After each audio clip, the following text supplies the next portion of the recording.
My name is Lila Dunn. I wear a badge in a city that prefers statistics over truth.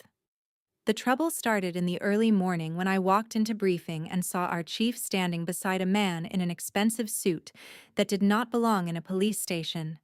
The room smelled like burnt coffee and quiet tension. The chief cleared his throat and said the governor office had taken an interest in our crime reporting. That phrase alone told me everything. Interest meant pressure. Pressure meant numbers. Chief Rourke said the administration wanted the department to focus on community confidence. He said some felony classifications might be reconsidered when circumstances allowed.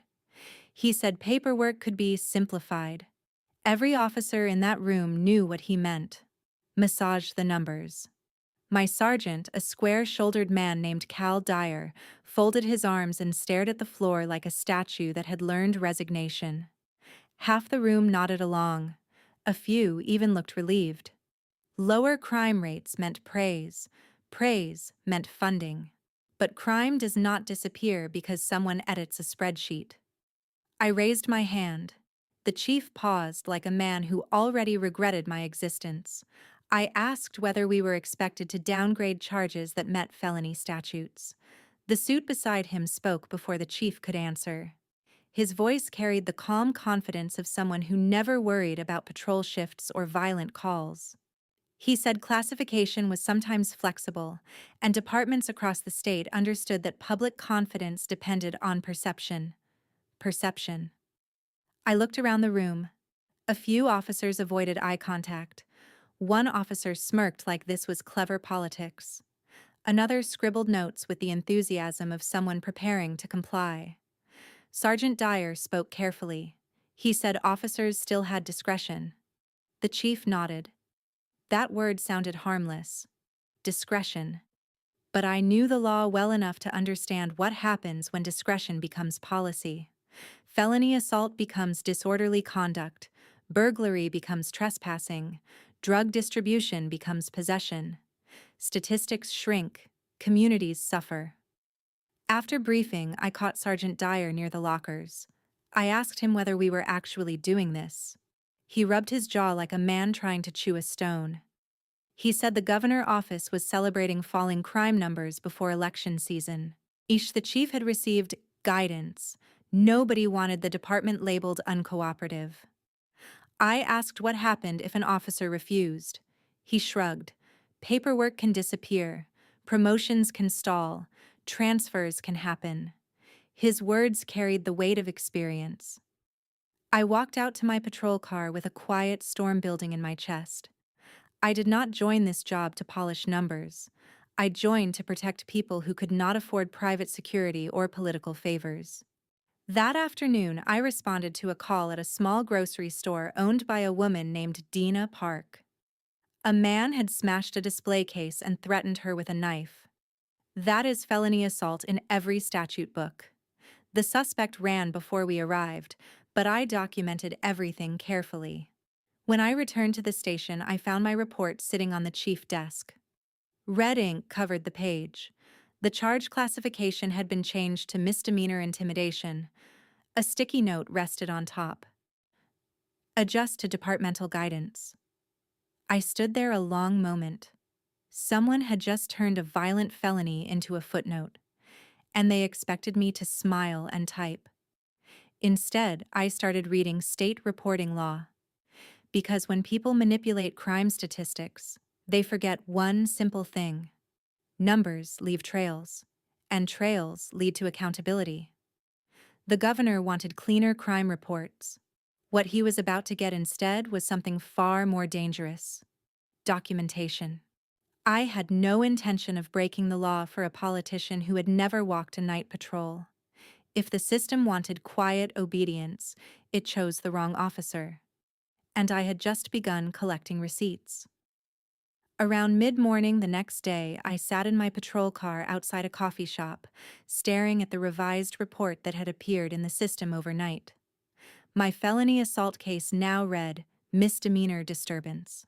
Someone had not only changed my classification, but also rewritten the narrative. The knife had turned into possible sharp object.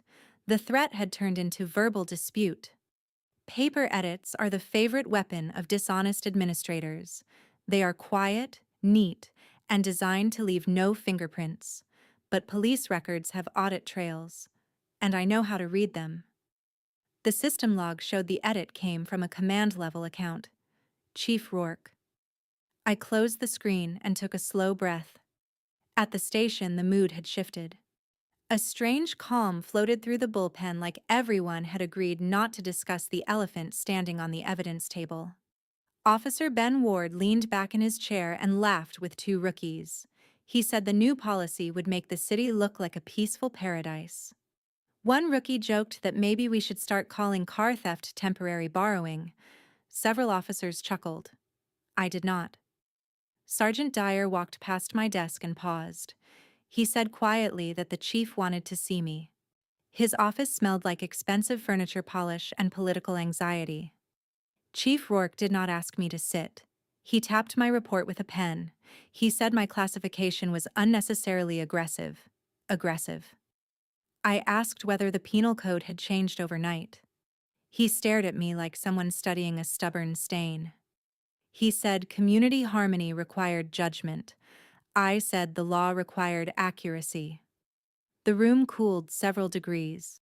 He leaned forward and explained that the governor's office was tracking statewide crime numbers closely. Cities that showed improvement received funding advantages. Cities that showed rising violence attracted scrutiny. I asked whether we were protecting residents or protecting statistics.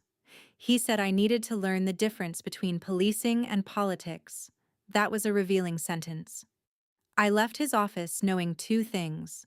First, this policy was not informal. Second, the governor's office expected compliance. Most officers responded to that pressure the predictable way. They adjusted. Officer Ward changed a burglary to unlawful entry. Another patrol officer turned a domestic battery into disorderly conduct. Everyone told themselves the same comfortable lie. The chief knows what he is doing. I visited Dina Park again sometime in the early afternoon. She stood behind the register with a bandage still wrapped around her wrist. She asked whether the man who threatened her would face charges. I told her honestly that the case was still active. She said her insurance company required accurate police classification before approving repairs. That sentence hit harder than any speech. Crime statistics are not abstract numbers. They determine insurance claims, property values, business safety ratings, even federal grants. When politicians manipulate crime data, they quietly transfer risk onto ordinary citizens. Dina could lose coverage because someone in an office wanted prettier charts. Back in my patrol car, I opened a fresh notebook. Every altered case went into it. Original report, revised classification, user account responsible, date, and time. I also saved copies of the original digital reports before edits occurred. Government systems keep backups. People forget that. A week passed. Felonies quietly shrank across the department. And the chief praised improving public safety. Local news outlets repeated the claim without question. Then something interesting happened. An insurance adjuster called the station asking why several violent incidents had been classified as minor disturbances. The questions had begun. Numbers do not simply vanish. They echo through financial systems, which meant the governor public relations victory was about to collide with reality. And I had a growing archive that showed exactly how the magic trick worked. Some officers chase promotions, some chase comfort. I chase evidence, because corruption does not collapse from anger, it collapses from documentation. And my file was becoming very impressive. Sometime in the late afternoon, the department held another briefing. Chief Rourke stood in front of a projection screen, displaying a cheerful chart of declining crime. The room filled with polite nods. A few officers even clapped. And I watched the numbers with a quiet sense of disbelief. Those reductions represented real assaults, real robberies, real families whose experiences had been trimmed into statistical confetti. The chief called it Progress. I called it accounting fraud with handcuffs. After the meeting, Sergeant Dyer caught me in the hallway. His voice stayed low. He said I should stop digging. That phrase made me curious. I asked whether he knew about the edits. He gave a tired smile. Every sergeant in the building knew. Orders had come down during a command staff meeting. Felony classification should be reviewed carefully. Supervisors were expected to guide officers toward appropriate categories. Appropriate. I asked whether anyone objected. He shrugged. Careers depend on cooperation. That sentence revealed something important. Silence in an organization rarely comes from agreement. It comes from fear. Later that evening, I ran a records comparison between reported calls and final crime entries. Dispatch logs showed several violent incidents that never appeared in official statistics. They had vanished. If someone removed a case entirely, the crime rate looked even better. But dispatch records remain permanent because emergency call systems must preserve data for legal review. That meant the gap between reality and reported crime could be measured. I built a spreadsheet. Call description. Officer report. Final classification. Changes. Missing entries. Patterns appeared quickly. Most edits happened after midnight when supervisors reviewed reports. Almost every felony reduction occurred on cases that involved property damage or threats. Those crimes influence insurance claims and business safety ratings. Reducing them made the city appear economically stable. A clever trick. A dangerous one. Around dusk, I received another call from Dina Park. And the man who threatened her had returned to the store. He stood outside shouting. When I arrived, he ran again, but this time another patrol unit caught him 2 blocks away. Inside the suspect backpack, officers found the same knife. Clear evidence. Felony intimidation with a weapon. Back at the station, Officer Ward typed the booking entry. He glanced at me and smiled. He marked the charge misdemeanor disorderly conduct. I asked why. He said the chief would change it anyway. Efficiency? He called it. I told him insurance investigators were already asking questions about missing felonies. His smile faded slightly. Numbers influence more than political speeches. Banks evaluate crime data before approving commercial loans. Property insurers raise premiums when violent incidents increase. Manipulating reports creates financial misrepresentation that spreads through entire communities. Eventually, investors notice. So do auditors. That night, I forwarded an anonymous package to the State Inspector General office. Inside were several report comparisons and dispatch logs. Nothing dramatic, just facts. Quiet facts travel very far when they involve public records. The following week, a letter arrived at the department requesting clarification about crime reporting discrepancies. Chief Rourke looked like someone who had discovered termites in the foundation. He gathered supervisors for a closed-door meeting. The hallway buzzed with speculation. Officer Ward muttered that someone must have complained. I stayed silent. Because whistleblowers do not need speeches, they need paperwork. Political pressure works only when everyone cooperates. The moment one officer refuses to bend, the entire scheme becomes fragile. Numbers tell stories, but they also tell on people. And somewhere in the governor's office, a communications team was celebrating record-low crime. They had no idea their miracle statistics were about to receive professional attention. Auditors enjoy numbers even more than politicians do. The difference is that auditors read the fine print. Around mid-morning, 2 investigators from the State Inspector General office walked through the front doors of the station. No flashing lights, no dramatic announcement. Just 2 calm professionals carrying leather folders and the quiet authority of people who follow financial trails for a living. Every conversation in the bullpen slowed to a nervous murmur. Chief Rourke greeted them with a smile that looked professionally practiced and emotionally terrified.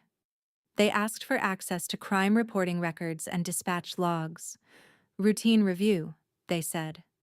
That phrase landed in the room like a small thunderstorm. Auditors rarely visit police departments because they enjoy coffee. They come when numbers start arguing with each other. And I continued writing reports while the investigators worked in a conference room with a stack of data files. The process looked slow, methodical, and absolutely relentless. They compared call records with crime classifications. They reviewed edit logs. They asked supervisors to explain discrepancies. By late afternoon, Sergeant Dyer sat across from one of them, looking like a man calculating his retirement options. The investigators asked simple questions. Why did dispatch record a burglary while the final report listed trespassing?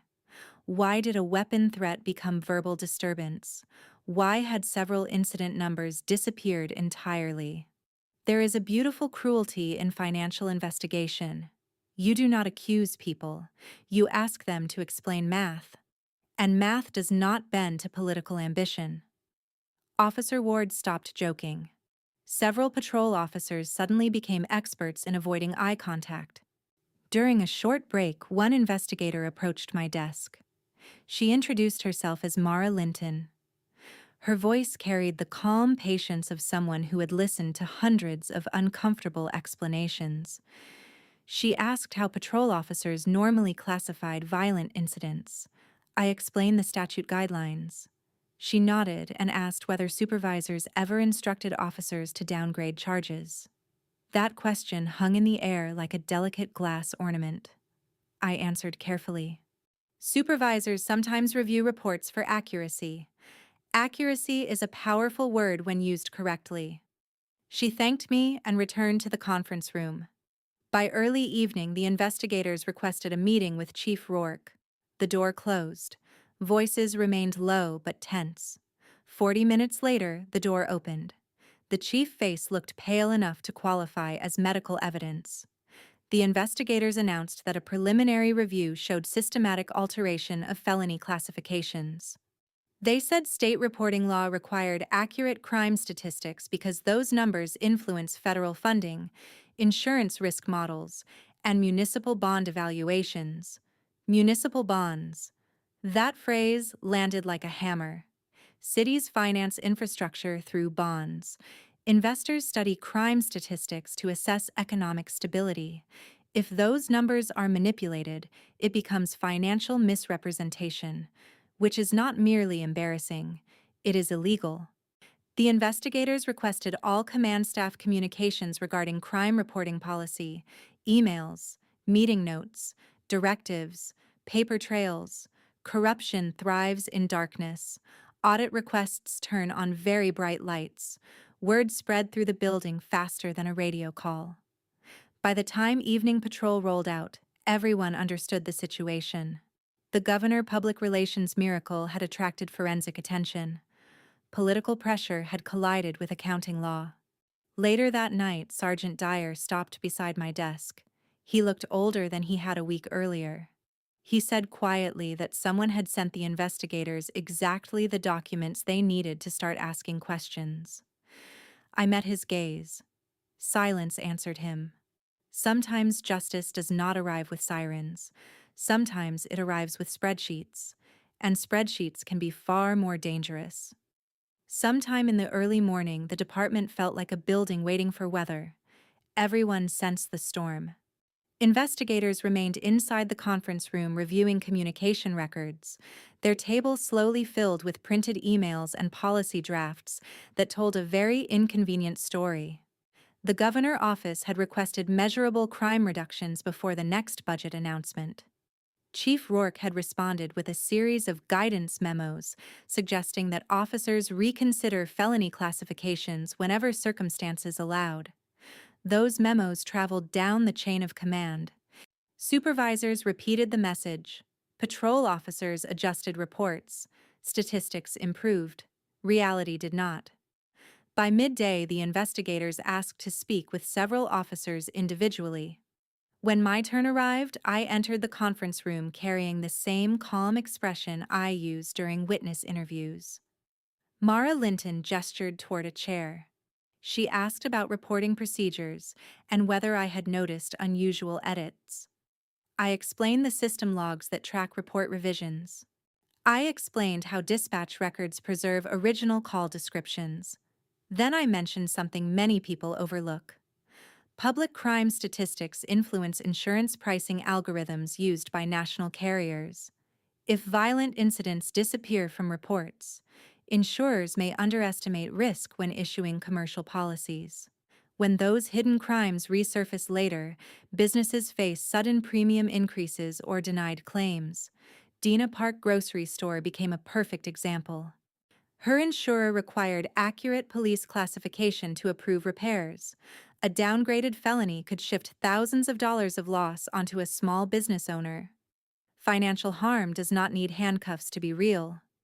Mara nodded slowly while taking notes. She asked whether I had preserved any records before edits occurred. I handed her a small flash drive, backup copies of original reports, audit logs, dispatch comparisons, documentation. She studied the files for a moment and smiled with professional satisfaction. Evidence is the universal language of accountability. Later that afternoon, the investigators held a meeting with department leadership. No raised voices, no dramatic accusations, just a statement that the findings would be forwarded to the State Attorney General and the Legislative Oversight Committee. Political pressure may influence police departments.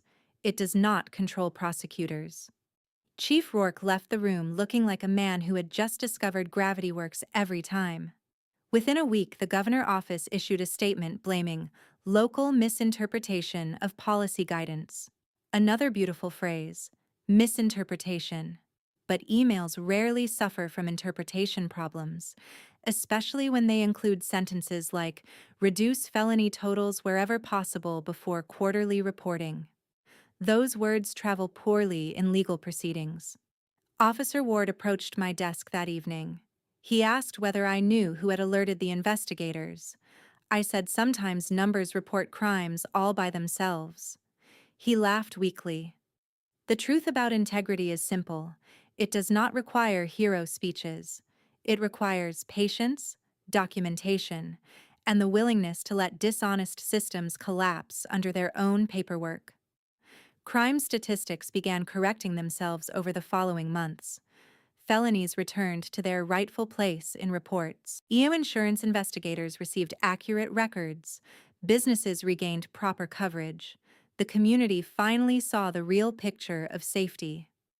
My career did not explode into headlines. I remained a patrol officer driving familiar streets, sometime after sunrise and long after dusk. But something important had changed inside the department. Officers understood that numbers are not toys. They shape laws, investments, and the security of ordinary families. Manipulating them is not clever politics. It is financial deception, and deception leaves trails. I still carry my notebook, because the badge on my chest represents more than authority. It represents records that tell the truth. Even when powerful people would prefer prettier math,